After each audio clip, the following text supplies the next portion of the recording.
And President Trump saying he'd consider having the government take stakes in leading AI companies. Here's what he told Bloomberg Television's chief political correspondent, Annmarie Horden, on Air Force One yesterday. On the AI companies potentially taking these equity stakes, have you spoken to Sam Altman or any? You know, there's a concept out there. There's so much money and it's so big that there are concepts where pieces could be given to the American public, where the American public essentially becomes a partner with the companies. And I will tell you, yeah, I have spoken to all of them. There's something very interesting about it, where it almost becomes a partnership with the American public.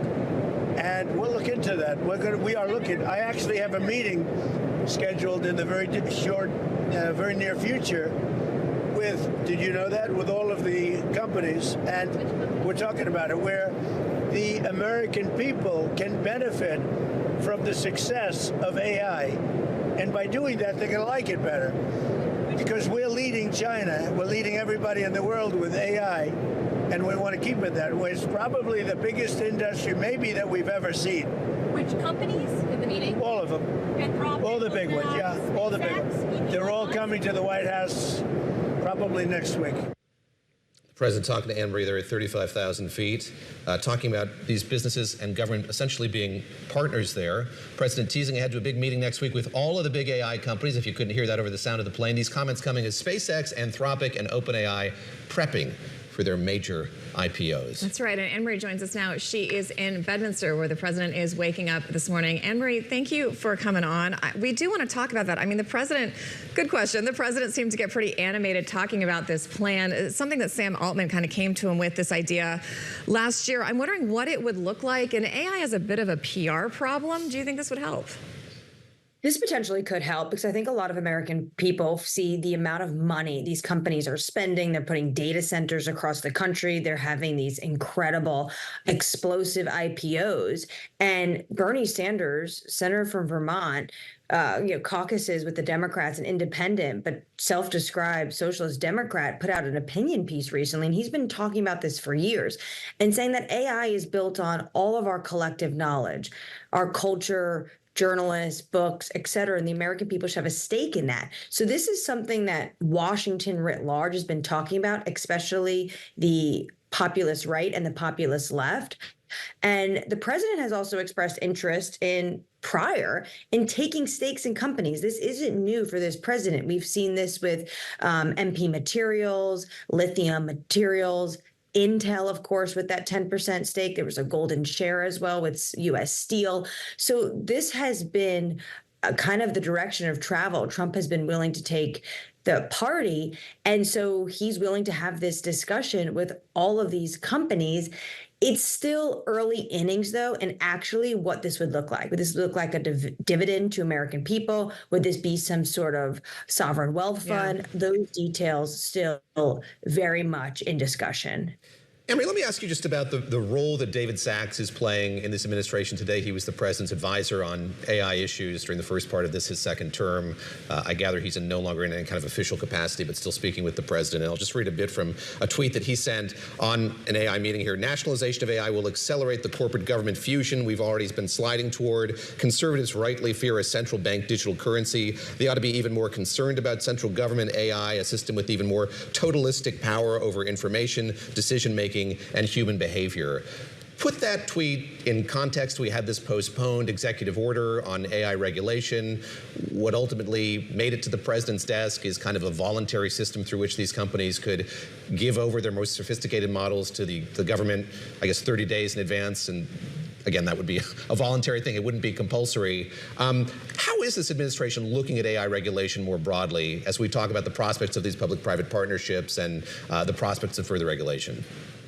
Well, I think when it comes to regulation as well, this is just baby steps. This is all voluntary. And I think potentially if you see more political pushback, I mean, did you see all the commencement speeches with the students absolutely booing AI? Potentially we're going to get more of this type of direction of travel, whether it's regulation or whether it's the government wanting to take these stakes in companies. In that tweet, David Sachs also went on to say America will win the AI race with China, but will end up with a CCP style social credit system in the United States. Basically, this is what China, which is supposed to be our, most important adversary, this is what they like to do with their technology companies. And he does not think that is a winning strategy and doesn't think, it's the basis for capitalism and to produce the best AI models, which is why everyone is watching this so closely, because it's all happening at the same time. The pushback is happening at the same time as all these companies are going public. And at the same time, the government has to weigh a plan. Would they actually want to do something when it comes to a number of these companies? And yesterday, while we were on Air Force One, we got the news when we landed, the president actually signed an executive order about having to make sure you have a diversity of AI models. And, I think this really stems from the whole fight the DOD is having with Anthropic. And they are saying that they are going to move away from Anthropic because of obviously the spat they're having with Claudio Amundi. And it's been interesting to watch a Republican president be so involved with private sector entities. We've also seen the administration make some deals with some other companies, including Intel. It doesn't seem like something the president is the least bit afraid to do, but I'm wondering how that's going down with other more traditional Republicans, the ones that are left anyway, if this makes any of his otherwise allies a bit nervous. Well, this week on Surveillance, me, John, and Lisa spoke to the former Vice President Mike Pence. I had a longer conversation with him as well, the Economic Club of New York. And this is something he pushes back on. He does not think that this is the conservative way. The conservatives believe in free market enterprise, not nationalization of companies. And I asked him, could you ever imagine that we would be in a position where you see a number of direct stakes into the private industry from a Republican president? And he hesitated for a second. He was like, no. But that is why people think that potentially this is going to happen, especially with these AI companies. And I did have a chance to also ask the president, this idea, these concepts you're talking about, is something we hear on the very far left when it comes to Bernie Sanders. And the president said that, when it comes to some economic policy issues, that him and Bernie Sanders are somewhat aligned, and pointed to the fact that there was a number of Democrats that voted for Bernie Sanders in the primary, of course, for the 2016 election, and then ended up voting for him. And I think the most obvious one, obviously, being Joe Rogan. Annmarie, let me ask you, you took the long way to Bedminster yesterday. You went through Wisconsin to get there. And while the president was doing an event, he also sat down with Kristen Welker of NBC News for an interview that's going to air on Meet the Press tomorrow. And something that came up, of course, is what happens next in the Middle East. Let's play a bit of sound here from that interview that Kristen did with the president, in which he talks about how he sees the path forward here. You have been saying for months, Mr. President, that Iran is begging to make a deal. True. If they are so desperate to make a deal, why haven't they made a deal with you yet? Because it's a very hard thing for them. They've had great independence. They've dealt with very weak and ineffective leadership on behalf of the United States and other countries, frankly, that allowed them to get away with murder. And I think they can't believe they're in the situation where they've been virtually decapitated. But if they're so desperate, Mr. President, why haven't they said yes to the terms you're proposing? Strong, they're proud. There are things they never thought they'd be doing that they're going to have to do. They've got no choice. And it takes a little while. Annmarie, let me ask you what he means by it takes a little while. I think there's growing impatience among a lot of Republicans for what's playing out here, the lack of progress, the kind of Groundhog Day nature of the way that this has played out. And we've really lived that in real time on the weekends, where you'll hear the president kind of jawboning the fact that there's a deal almost ready to go. We're waiting towards the end of the week, almost every week. And by Sunday, we're kind of back to where we were. So talk a bit about that, sort of the way that the president sees this proceeding versus the realities, certainly on the ground in the Middle East, where it seems like Iranians are quite content to wait this one out as the pressures become more and more acute on the oil market and the global economy generally. Well, it's really a test of who has the most patience and who can outlast this when it comes to the blockade and the Strait of Hormuz.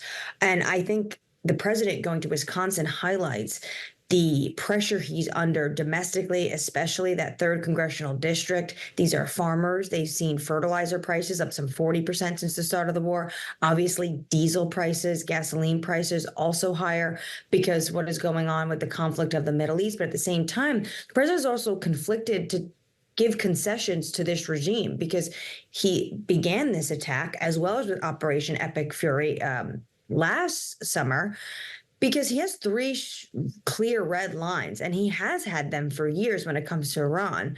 No nuclear weapons, no aiding of proxies, and needs to stop their ballistic missile program. The problem is this is existential for this regime. So, and they don't have the same sort of domestic pressures in a midterm election year the way this president does. So that is really why this is so difficult in terms of getting a deal. The president did say, though, to this group of farmers, it's all going to come down. He was almost saying, please stick with me. We had to do this excursion, as he calls it. But he said it's either going to end with a piece of paper or the hard way. So he's continuing those threats to Iran. And it does seem to be that his patience may be wearing thin, but clearly the president does want a deal. And when we spoke to the Chevron CEO recently, and you speak to energy analysts, they're saying we're basically living off buffers around the world. We are living off the bottom of tanks, living off the bottom of inventory levels. And potentially that's why this summer, which was peak driving season in the United States, we can see a real uptick in prices. Well, I want to benefiting go back also to from like a lack of Chinese demand in a way I think that they didn't forecast or reduce Chinese really demand. interesting chart. No, if you watch that chart, it just drops. But I do want to go back to what you were just talking about, and that's the affordability crisis and who has more time here, especially as you said, this president and his party have a midterm coming up. It seems faster and faster, and all those issues could come to a head. We know that Chief of Staff Susie Wiles and others within the administration were very against this conflict because they wanted the president doing exactly what he was doing this week, going out, talking to voters, talking about these kitchen table issues. You talked about a kitchen table issue that we've been talking about kind of nonstop here this morning. We're going to play some sound. Cheapest price for the game 3 you're going to is $8,000. Everyday Americans can't afford these sports. Well, I know, but they can watch it on television. It's sort of semi-free to watch it on television, but that's the way life goes. You know, you have some, and now if the team wasn't a big success, you could go very easily. So, you know, you can do that too, but that's the way life is. I mean, if you can't afford tickets, watch them on TV. This comes on the heels of him saying, you know, he doesn't really care about gas prices or financial situations of particular Americans. Do you think that's going to hurt him, even with some of his big supporters out in places like you were just visiting? I think so, because I think actually the Democrats, and you could see that on Twitter, have taken now this message and using it on the follow-up of the president saying he doesn't think of Americans' financial situations, which I think we need to give more context to. When the president was saying he doesn't think of Americans' financial situations when he's dealing with trying to get a deal with the Iranian regime about nuclear weapons. But in an election year, these are not the kind of sound bites you want swirling around being paid. Semi-free. That's life, tough tarts. And you know what? It's not just the Knicks game. And to the president's point, you know, the Knicks have never been here. It's been decades since the 90s we've been here. Obviously, you guys feel it in New York as well. Me and David were talking last night after that excruciating, painful final 2 minutes of that game. So sure, maybe even the Knicks is idiosyncratic, but it's not just the Knicks is the point. Yeah. World Cup tickets on average are also $1,000. What is the median take home for an everyday American worker? It is about $1,100 a week. Yeah. Dude, how do you take a family, if you have children, how do you take your family to day out at a sporting event? And that was really the crux of what I was trying to get to the president. For this is the Knicks, whether it's the World Cup, it is just highlighting the K-shaped economy. At the same time, every day on Bloomberg, we're talking about, you know, the billions of dollars companies are spending and people are about to make when it comes to SpaceX, Anthropic, OpenAI IPOs.